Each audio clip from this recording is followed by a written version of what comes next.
right, folks. Well, as I was thinking about this panel, I was thinking that for the majority of my life, 30 years, economics has really led geopolitics. And as we've seen over the last few years, COVID disruptions and then the illegal invasion of Ukraine, geopolitics is leading economics. And so what a great time to be talking with these two gentlemen today whose jobs and policies affect all of that. So great to have you both here. Thank you for your time. We're going to fly right into this because we don't have a lot of time. Senator Coons, let me start with you. I want to start with President Biden's trip here to Canada. He talked about, you know, one heart, two people. But at the same time, we hear on the other side of the border, buy America, buy America, buy America. Is that political posturing, or is that something, a reality that, you know, Canadian businesses and politicians need to be ready for? You're on the record, by the way. I'm on the record. You're on the record. Well, Molly, thank you for opening with such a softball question. I really appreciate it. That's not what we practice back there, no, right? This has been a terrific conference today. And to BMO and to Eurasia Group, to the facilitators, to the folks who participated, thank you. This has been a series of panels with tough questions and hopefully valuable and valid answers. One of the things that I was excited about was delivering the keynote interview. And I understand there's actually someone after us. I thought we were the entree. Now we find out we're the appetizer. Yeah. Look, the Inflation Reduction Act was the single biggest investment by the United States in demonstrating climate ambition in our history. And if I had been here at a conference just a few years ago under a previous president, I would have heard a lot of complaints and concerns about how Canada was far ahead of the United States in putting a price on carbon and implementing ambitious climate policy, and I would have had not a great answer other than subnational efforts. I think we are better aligned today on industrial policy, on economic integration, on climate ambition than we've ever been. But has it caused some challenges in terms of making sure that we're aligned? Yes. Part of the point of our president's visit to Canada was to emphasize that we have no greater friend or partner or ally than Canada. And the work that begins now with the panel that Amos Hochstein from our State Department, your Deputy Prime Minister, Chrystia Freeland, are launching is to make that real, is to figure out exactly how Buy American becomes Buy North American, how invest in resiliency, nearshoring becomes a reality. And congratulations to you, Monsieur le Ministre, for landing remarkable investments by Volkswagen, by IBM, to make real the promise of this moment. So it's not just a talking point, but it is up to us to do the hard work to make it the sort of shared reality that'll unlock the opportunities of this decade and this century. Maybe we'll hear a little bit more by North America. And maybe take that back to Washington, Senator. Let me ask, I want to talk critical minerals with you, Minister, but I know you're coming off the high of the space mission, so I'm going to let you have that moment. No, well, I hope you learned that we're going back to the moon. I hope you've heard that. We're going back to the moon, and we're doing that with our American friends.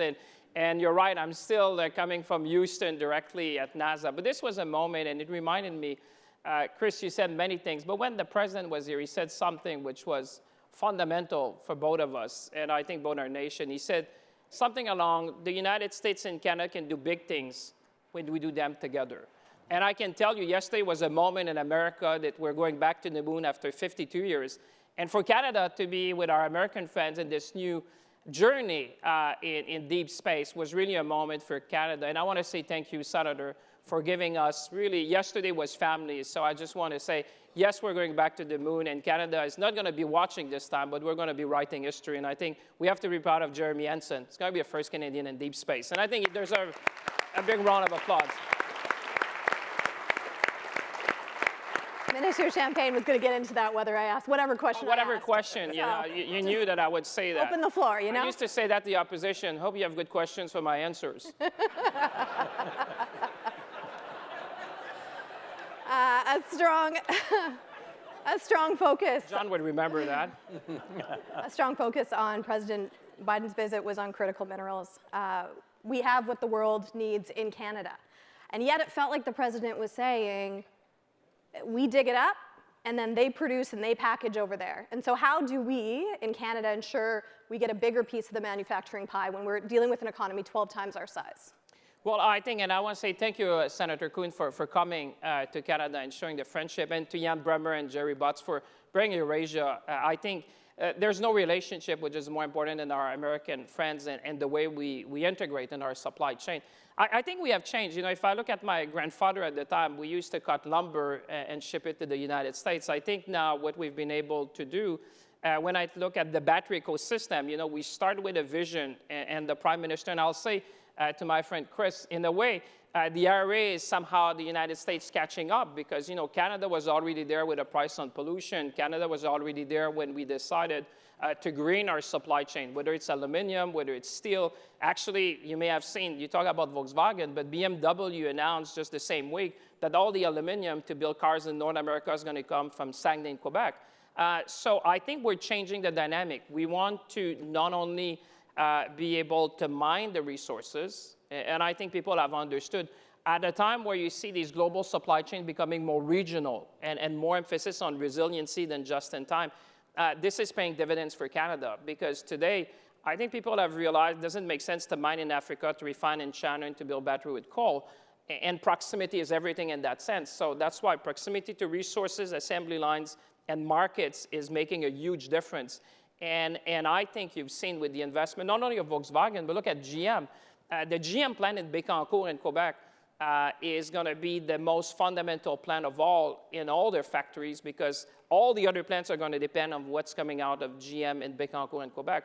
So my vision has been working with Secretary Raimondo and our friends in Washington is really to insert Canada in these strategic supply chain. We cannot do everything, you're right, the size of the economy is bigger, but we have to be more strategic, more tactical, and more thoughtful. And I think we did that with respect to the battery ecosystem. We're doing the same thing on microchip. I was really pleased when the president mentioned, semiconductors and IBM, because I was saying to Senator Coons when I was in Washington, if you assume that the underlying principle behind the CHIPS Act and the IRA is resiliency, my message is that if you want to be resilient, Canada has to be part of the equation. And the semiconductor is one, because the largest plant in North America to package and test the semiconductors happens to be in Beaumont, Quebec. So the point of the president is something we've been making in Washington to say, if you want to be resilient, we have to be part of it, otherwise you'll have to ship that to be packaged and tested in Asia.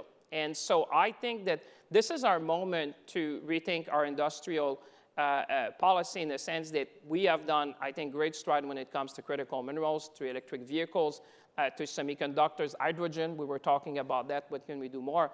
But you said it best, and I'll stop there. I think Canada has what the world needs in the 21st century economy. I know Volkswagen Canada brought them over. Do you want to share with the group what that took? Oh my God. Money-wise? Hundreds of text messages that I will publish one day, and countless of discussions. No, but it all started with the vision, and I want to acknowledge the Prime Minister because I think we've put Canada on the world stage. I remember being invited in Wolfsburg at the headquarters, and they have the 500 top leaders of the 12 brands, and they say, Minister, you have 30 minutes to do the speech to the 500. And I said 5 things. And that would apply to our American friends because, it's all about continental resiliency. But the first one was around talent, and Canada is still a big magnet for talent. The second thing was around making sure that we have strong ecosystems. And we've been building cars for decades now together, so I think there was a recognition. The third one was the critical minerals. There was an understanding that in today's world, this is going to fuel the economy, and it's key. The fourth was renewable energy. I was saying people are going to move from an electric car to a green car. So if you're investing, and I like their word, I said, you're coming for 10 years, 20 years, 30 years. I said, Minister, we're coming for 100 years. So to your point, the IRA is a point in time. My pitch is for 100 years. And the fifth was access to market, and I think some have mentioned that. So, but the real thing for both of our nation, for me, is how can we innovate more together? How can we build more together? And how can we sell more together? And I think that sense of togetherness, being family, I can tell you, coming from the stage at NASA, I felt it yesterday. It's been a good day for our friendship. Yes. And I agree that we ought to be the center, the beating heart of a new alignment that brings closer to us. We're talking about nearshoring and friendshoring at the same time that we principally were focused on onshoring. If the US and Canada build out the heart of what ends up being a North Pacific alignment that recognizes the critical role that Japan and South Korea play in semiconductors, in batteries, and electric vehicles. And if that also reinforces a shared set of values around open societies, around the role of the individual, around innovation, then we are opening a new chapter in our friendship that becomes even more strategically significant. You mentioned hydrogen. One of the things that's remarkable to me about the US-Canada partnership is that you have long been a source of clean, renewable energy through hydropower from Quebec. You are going to deploy one of the first small modular reactors to demonstrate the next generation of nuclear power. And I think we have real potential to demonstrate what a green hydrogen corridor could look like to provide for that century time horizon you were leading to, a long-term source of energy that is sustainable and renewable. If we do all of this together, we begin to build out the sort of global carbon club that Chancellor Scholz memorably talked about at the last G7, that allows us to align with the EU and its border carbon adjustment, that aligns with the climate ambition of the UK, but that delivers an essential and critical component, the minerals, the innovation, the packaging, and the fuel, the energy that sustains it all, that isn't available anywhere else in the world. As our president has often said, every country on earth would be envious of the closeness, the integration, the relationship between the United States and Canada. This is the foundation for serious people to build on in what is going to be a serious and demanding century. Senator Coons, of course, this alliance is so important and we can see it, but I have to think about the alliances on the other side of the world. I mean, China, Russia meeting recently. I know President Biden downplayed that closeness, but when I look at the numbers, I mean, last year, Chinese exports to Russia increased by 12.8%, and imports from Russia to China increased by 43.4%. We hear conversation this week again that the BRICS countries are talking about a shared currency to rival the mighty dollar. This is the world that we're in. And so when it comes to friendshoring, beyond just Canada and the US, Senator, who needs to be in our club? Australia, South Korea, Japan, Mexico, the United States and Canada, the UK and the EU at least. That's a community of free and open economies and societies that could align around climate ambition, around the rights of individuals in a digital era, and around our understanding of the balance between the state, the individual, and the economy. Yes, we're moving towards industrial policy for the first time in decades in the United States, but we're doing that really in response to competition from a model that is getting some adherence and some alliance. My hope is that if we show that strength, if we have that market pull and power, and we have that alignment of common values, that will also have an impact in the global South, that we can offer an opportunity to sell into this market, to partner with this market around these common values to dozens and dozens of other countries around the world. I was just in South Africa a few weeks ago. They are hosting the BRICS Summit. There's a number of critical non-aligned countries, India, Brazil, South Africa, that are trying to decide what's their path. They're purchasing energy from Russia. They've relied on Russia for some military hardware and for some partnerships, but they're also critically interested in being able to continue to export into the US and Canadian market, in being able to look to us for security and for economic opportunity. I think we need to be showing an open hand and genuine partnership to the developing nations of the world. And the best way to do that is to have a strong foundation underneath us. There is no stronger foundation than the US-Canada partnership, friendship, and alliance. And I gotta say, I think the prospects for the next decade are rough. This is gonna be a challenging strategic environment. Sustaining Ukraine's fight against Russia is gonna be difficult. But US and Canadian leadership in that struggle, the front lines of freedom in this century, has sustained a lot of the investment and work of our partners. Similarly, as we look to the Indo-Pacific, having the United States and Canada closely aligned as Pacific powers and as Arctic powers is going to be absolutely essential to this century. Climate change is going to realign the Arctic in fundamental ways. And the Chinese and Russians are investing in their strategic assets in the Arctic in a way that we need to see and meet and find a path forward for taking advantage of the trade and energy opportunities in the Arctic, but to do it with a way that reflects our values. But are we going to be too late to the party when we're courting those BRICS countries, maybe a little late when China and Russia are going so hard? Like populous countries like India, like Brazil, like South Africa that are kind of in that fold right now. Well, I think the senator said it well, I think you need to offer an alternative. I think you see, in my view, you see more companies aligning their supply chain with their values. I mean, we certainly see that. When people have an opportunity, you were asking why people have selected Canada. You look at the ESG standard. People want to come in jurisdiction that offer strong labor standards, strong environmental standards, strong stewardship of nature and respect for First Nations. So I think that with the senator, and I agree with what you were saying, Senator, I think we need to offer that alternative. And I think we need, there is a big battle out there about which system is going to prevail. And we need to make sure as democracies, and you're right, with our friends in Japan and South Korea and Germany. Listen, we had the German Chancellor came here with the Minister of Finance, Minister Abeck, and I recall he was telling me, Minister, the last time a Chancellor traveled with a Minister of Finance or Vice Chancellor was like 30 years ago. This is a very strategic moment that we're living. We had President of Korea, Prime Minister of Japan, President of the United States, we had the EU President.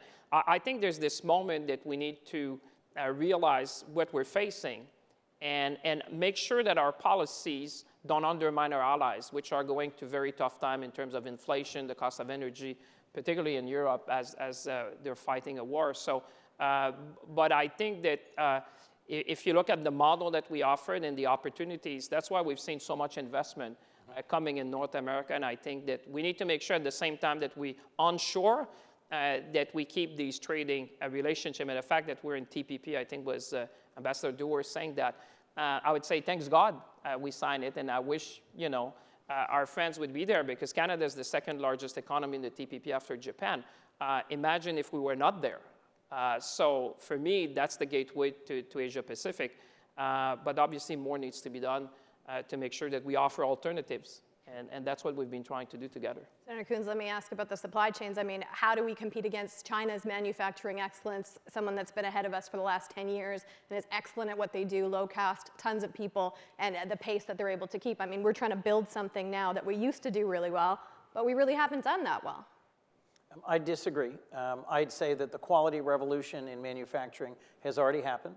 The United States has steadily grown manufacturing through a number of institutes to significantly improve and enhance our manufacturing capability across 15 different areas. The key to all of this is innovation. Innovation allows us to deliver on productivity and to deliver on the products of this century, whether it's lightweighting automobiles through composites, whether it's improving the manufacturing of pharmaceuticals and vaccines and therapeutics and diagnostics, whether it's finding better ways for us to deliver solutions to customers. When I've been talking with colleagues of mine in the Senate who are saying, why are you in Toronto when there's so much excitement in New York today? I've been... Wise choice. This is the best possible day to be outside the United States. One of the things I've commented is I'm in the 4th largest city in North America. I'm in one of the greatest financial services centers in North America. I'm in the mining hub for North America. I'm also in a creativity hub. We're going to a Netflix reception. Some of my wife's favorite movies and shows were filmed right here in Toronto. But it's also a global leading center for artificial intelligence. Yes. The United States and Canada have and must continue to have deep integration and innovation, because that's what's going to allow us, to your question, Molly, to not just be ahead, but to stay ahead of competitors globally in manufacturing. Yes, the technologies of 50 years ago, when it comes to sort of brute force manufacturing, we are no longer the best at in terms of the lowest cost and the highest delivery of product, but we are at the forefront of the most innovative and effective advanced manufacturing. And when we partner around energy security, workforce, innovation and skills, we can be the world leader in manufacturing things like electric vehicles, like semiconductors and chip packaging. We can sustain that cutting edge. If we align around our attentiveness to the strategic implications of investments, doing CFIUS-style reviews both inbound and outbound, if we strengthen our protections for intellectual property, both for the creative industry that is here in Toronto and in other places in North America, and if we sustain our close alignment around values, we will inevitably be the preeminent alignment, this North American continent for this century. If we lose our attention on these things, if we fail to focus, We won't. Do we have a timeline on that, of building that up? Because that's going to take some time. I think we're doing that. We're I doing mean, look, I mean, the AI center, I go back to the visit. I think when the Chancellor of Germany came, he selected an AI center in Montreal. When the President of Korea came, he selected an AI center in Toronto. I think the world sees, to the Senator point, that even I remember being in Washington once, he said, Minister, you have a head start when it comes to AI. Now we need to expand that, and quantum is also very relevant for what we're doing, cybersecurity. I'll give you an example. You have a company here called Xanadu. You say, why would that be relevant, for example, in the battery ecosystem? Well, it's the only quantum computer in the world that works on battery chemistry. Now, you talk about Xanadu to any CEO of an OEM in the world, they all know about Xanadu. Because if you get the chemistry right, you save 3 years on R&D in the battery, which is the race now, because the battery is the new engine. So we have that, but I think what we need to do is to work with our allies as well, because we know the competition from China, from other states, is strong. But I think that's where this is the moment for us to build these alliances. With our UK partners, we have had discussion with the US, and how can we move these technologies, which are going to be game changer. And I would say, going back to space exploration, think about the fact that when you go in space, I think one of our astronauts, David, was telling me, when you go to the ISS, the space station, it's 400 kilometers, takes a few hours. You go to the moon, it's 4 million kilometers, takes about 3 days. When you're going to go to Mars, it's 400 million kilometers. That's about 9 months in a 3-year journey. But every time, like you said, you push the boundary of science, technology, and innovation to resolve very complex issues, which will pay dividend on Earth. So c'est pourquoi, moi, je vous dirais, je pense que ce qu'il faut faire présentement, c'est de travailler ou s'allier encore plus avec nos alliés américains dans un moment où les décisions stratégiques vont avoir un impact pour les générations à venir. We have less than 2 minutes, or coming up on 2 minutes, so we're going to fly through this. I just want to talk quickly. We've been talking about it, but more broadly about the clean energy transition, of course. Both governments have put major money into this, tax incentives, plans into how to do this for a green economy, but you need the private sector to buy in. Let me ask you, Minister Champagne, the criticism that I keep hearing is that the US is moving at lightning speed, Canada is moving at a bureaucratic speed. How do we speed up the train? Well, listen, it's interesting. I hear that sometimes, but I said when I talked to Global CEO, I was just in Michigan talking to the CEO of Dow Chemical. The largest ethylene plant in North America will be in Fort Saskatchewan in Alberta. That's going to be the greenest in North America. Air Products decided to put their first plant in North America in Edmonton. This is going to be the largest hydrogen plant in North America. So on one end, yes, when you talk to Global CEO, their perspective is always on a relative basis. You look at what are the markets around the world and where you want to invest, where you find stability, predictability in the rule of law, and an environment which is conducive. If the question is, can we do better? Always. But I think that we've been punching above our weight in many respects when I talk to mining CEOs as well. Remember the Rio Tinto, BHP, for example, the largest potash mine, BHP, one of the largest investment, Jensen, that they're going to do is in Canada. So I think that, yes, we need to do our homework. Yes, we need to do that. We need to improve the processes. But at the same time, I think what we need on both sides is speed and scale. Talking to my friends in Washington, because the demand for these critical minerals is exponential. But I said, I think that when you look on the global scale, we've been attracting quite a bit, and I can tell you, when we landed Volkswagen, I just want to say, when it's good for Volkswagen, it's good for a lot of people in the world. The phone has been ringing like crazy. And so I'm very bullish about the future. Senator Coons.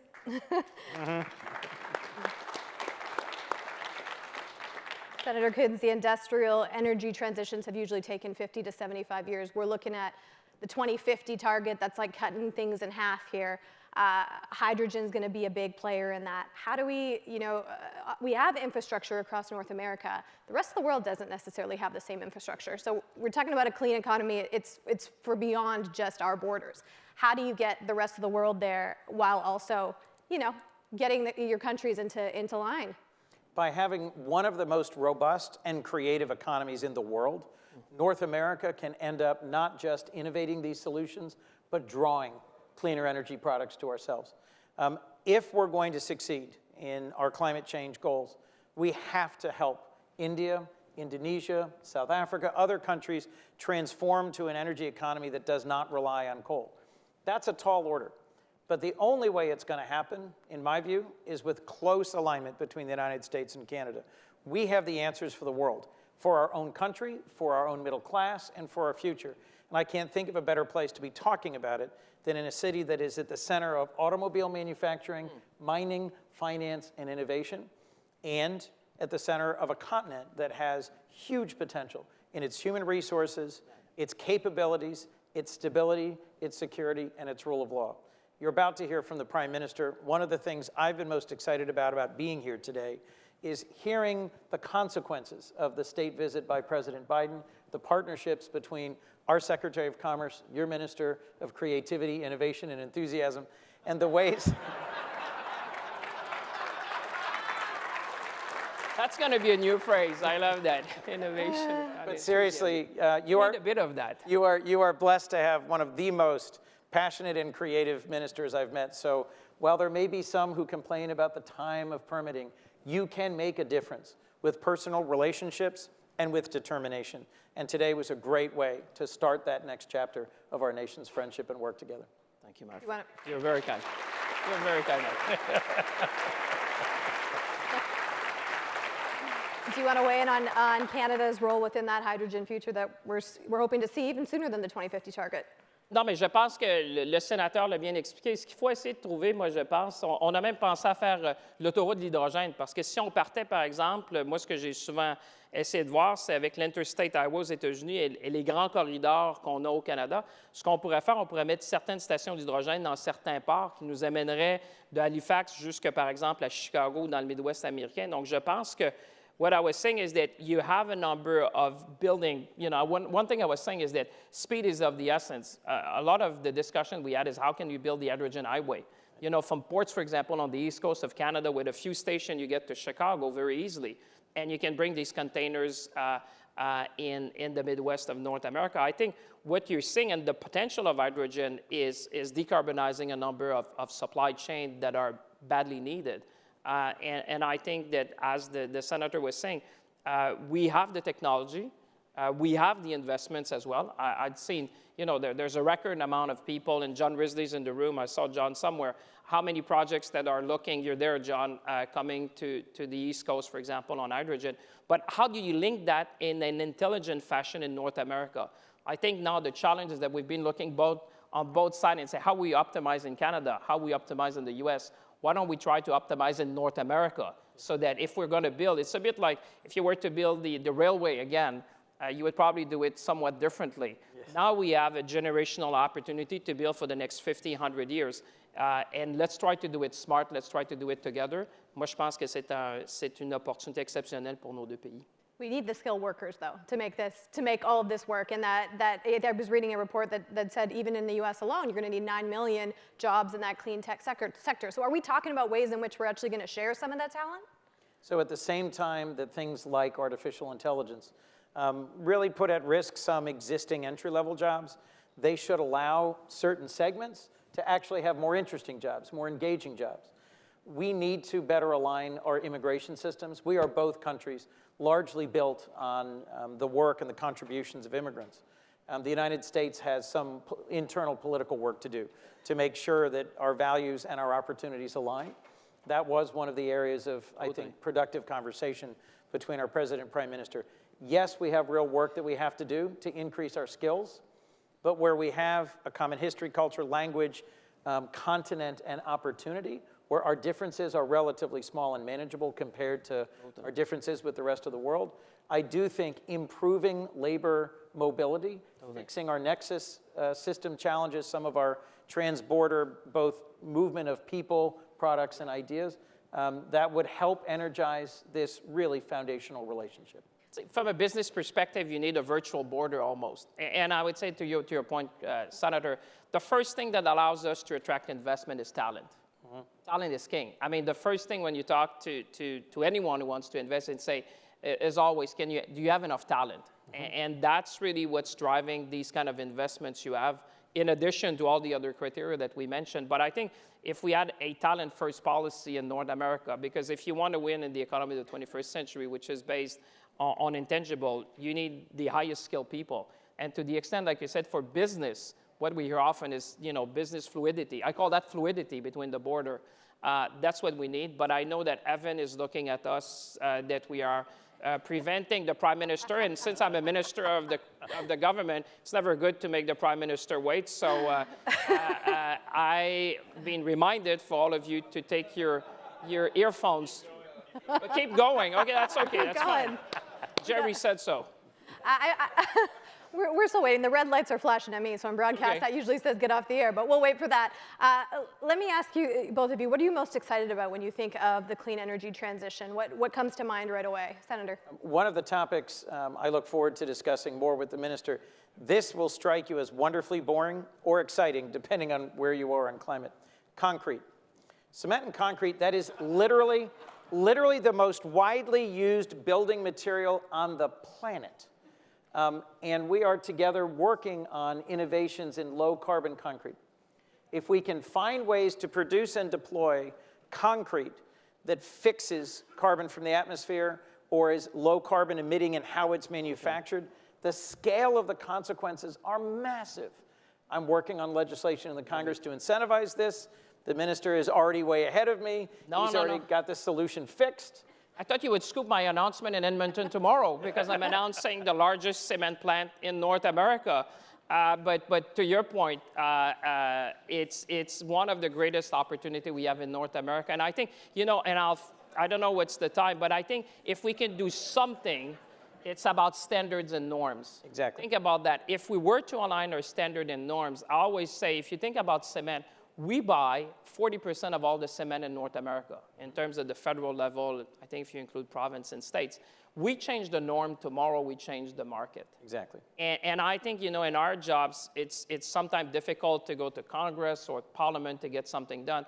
But I think the key to make the change that are needed to rise to the challenge for me, Senator, if we were to leave that stage and say, you and I are going to work on standard and norms that will define these key industries, I think we have done something great for our next generation. We have a friendship that is set in concrete. We have opportunities. You can't write this stuff. But we have opportunities that are limitless, and I'm so grateful for the chance to work with you and to have scooped your announcement for Edmonton. Well, I'd say let's seize the moment, let's be ambitious and build a better future together because there's no better partner than Canada and the United States. And it says your session has ended, so Your here session we has go. ended. That's it. Gentlemen, thank you so much for your Merci tout le time. monde.